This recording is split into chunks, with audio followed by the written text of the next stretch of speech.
Hello students, welcome to our YouTube channel sign academy. आज इस YouTube video में हम एक ऐसे कांस्टेंट के बारे में बात करेंगे जो आप लोग यूज़ तो बहुत करते हो लेकिन उसके बारे में जानते बहुत कम। That constant is pi. Pi actual में पाई ऐसा सिंबल होता है, तो ये पाई इरेशनल होता है। क्यों होता है, पाई होता क्या है, सब कुछ इस वीडियो में हम डिस्कस करेंगे। सो वीडियो को आप लास्ट तक देखते रहिए। अगर चैनल को अभी तक सब्सक्राइब नहीं किया है तो प्लीज़ चैनल को सब्सक्राइब कर लीजिए। चलिए हम समझते हैं कि पाई एक्चुअल में होता क्या है। तो आप लोग भी जानते हो कि पाई होता क्या है, बस आपने कभी ध्यान नहीं दिया है। एक ऐसा फॉर्मूला है जो आपके इस क्वेश्चन का जवाब दे देगा कि पाई क्या होता है। तो एक फॉर्मूला आप लोग पढ़ते हो, that is circumference of circle is equal to 2 pi r। सो कभी ये सोचा है कि फॉर्मूला कहाँ से आया? सो यहाँ से अगर हम देखें तो ये होता है pi is equal to c upon 2r, means circumference upon diameter. ये होता है पाई।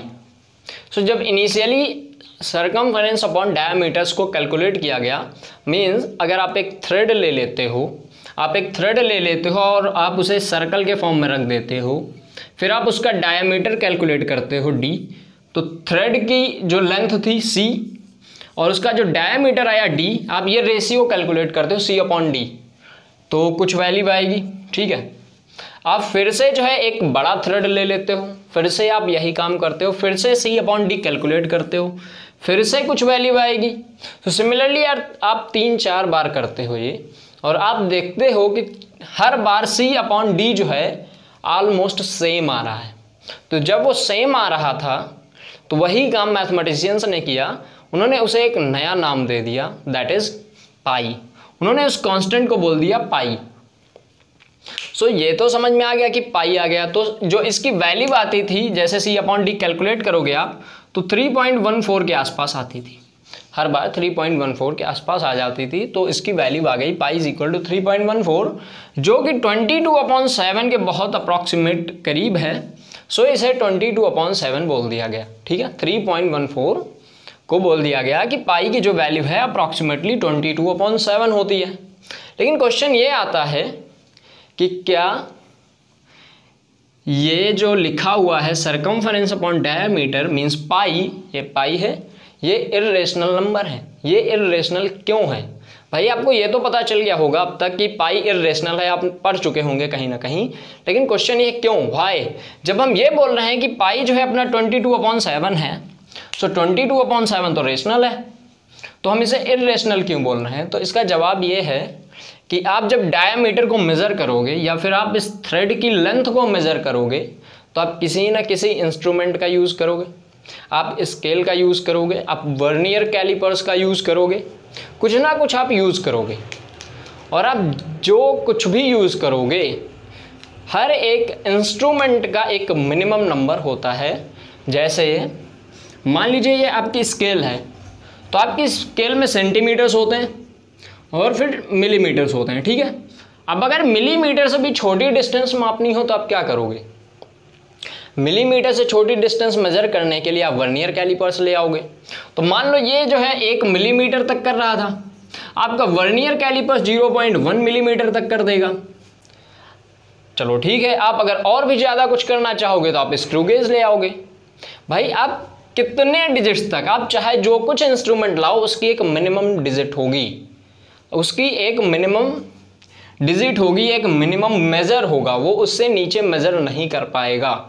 तो जब ये सिचुएशन आती है कि उससे छोटा कोई ना कोई तो आपको मिलेगा ही, मीन्स कोई ना कोई जब मिनिमम मेज़र मिल रहा है, इसका मतलब ये है कि आप कभी भी डिस्टेंस को, आप कभी भी डी को या फिर इस लेंथ सी को आप एकदम करेक्टली मेज़र नहीं कर पाओगे।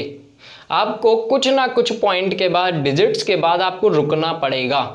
जब आप C को करेक्टली मेजर नहीं कर पा रहे हो, C क्या है, आप करेक्टली मेजर नहीं कर पा रहे हो, ये क्या है, डज नॉट करेक्ट।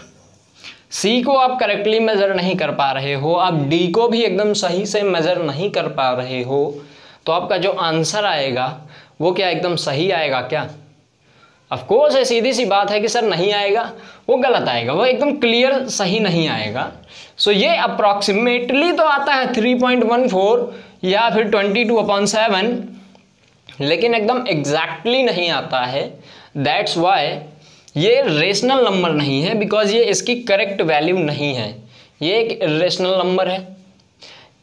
ये बात समझ आ गई होगी क्यों है, बिकॉज जो सरकमफेरेंस और डायमीटर है आप इनको करेक्टली कभी मेज़र नहीं कर सकते हो, और आप करेक्टली मेज़र नहीं कर सकते हो इस वजह से आप पाई की वैल्यू को कभी भी करेक्टली नहीं मेज़र कर पाओगे, आप पाई की वैल्यू को कभी भी आप करेक्टली नहीं लिख पाओगे। तो जब आप पाई की वैल्यू ही सही नहीं लिख पा रहे हो तो आप ये कैसे बोल दोगे कि रेशनल है? ये एक इर्रेशनल नंबर है, बिकॉज सबके लिए आप जितने भी सर्कल्स अपॉन डायमीटर निकालोगे, सरकमफेरेंस अपॉन डायमीटर, सबके लिए पॉइंट के कुछ ना कुछ डिजिट्स के बाद कुछ ना कुछ डिफरेंस आ ही जाएगा। सो इन सबको ध्यान में रखते हुए बोला गया कि पाई एक इर्रेशनल नंबर है। वैसे ये मैंने सिर्फ आइडिया दिया है, अगर आप हायर मैथमेटिक्स पे जाओगे तो वहाँ पर आपको एक प्रॉपर प्रूफ मिलेगा कि पाई एक इर्रेशनल नंबर क्यों है, इसकी कितने डिजिट्स तक जो है आप कैलकुलेट कर पाते हो, सब कुछ। लेकिन यहाँ तक के लिए अगर आप इंटरमीडिएट लेवल तक के ही दिमाग से सोचो, इंटरमीडिएट लेवल तक से ही सोचो, तो बस आपके पास एक ही जवाब है, वो है सरकमफेरेंस अपॉन डायमीटर। और इन दोनों को चूंकि हम सही तरीके से मेज़र नहीं कर पाते हैं, दैट्स वाई ये पाई की एक अप्रॉक्सीमेट वैल्यू होती है, करेक्ट वैल्यू नहीं होती है 22/7। ओके, बाकी जो है आप जब हायर मैथमेटिक्स पढ़ोगे तो आपको एक अच्छा सा प्रूफ मिलेगा कि पाई एक इर्रेशनल नंबर है। उस पर मैं नहीं जाऊंगा, वो बहुत टिपिकल प्रूफ है, और यहाँ पर अगर बताया गया ना तो बहुत ऊपर से निकल जाएगा। सो उम्मीद है आपको एक क्लियर हो गया होगा कि पाई इर्रेशनल नंबर क्यों है, पाई की वैल्यू 22/7 होती है या अप्रॉक्सीमेटली होती है। सारे क्वेश्चंस के आंसर्स आपको मिल गए होंगे। सो अगर वीडियो अच्छा लगा है तो लाइक कीजिए, कुछ भी डाउट है, कुछ भी पूछना है, कमेंट कीजिए। अगर अपने फ्रेंड्स के साथ इस वीडियो को नहीं शेयर किया है तो कर दीजिए, बिकॉज उन्हें भी पता चले कि पाई इर्रेशनल क्यों होता है। और अगर चैनल को अभी तक सब्सक्राइब नहीं किया है तो चैनल को सब्सक्राइब कीजिए। मिलते हैं हम अपनी नेक्स्ट वीडियो में, तब तक के लिए be cheerful and be happy.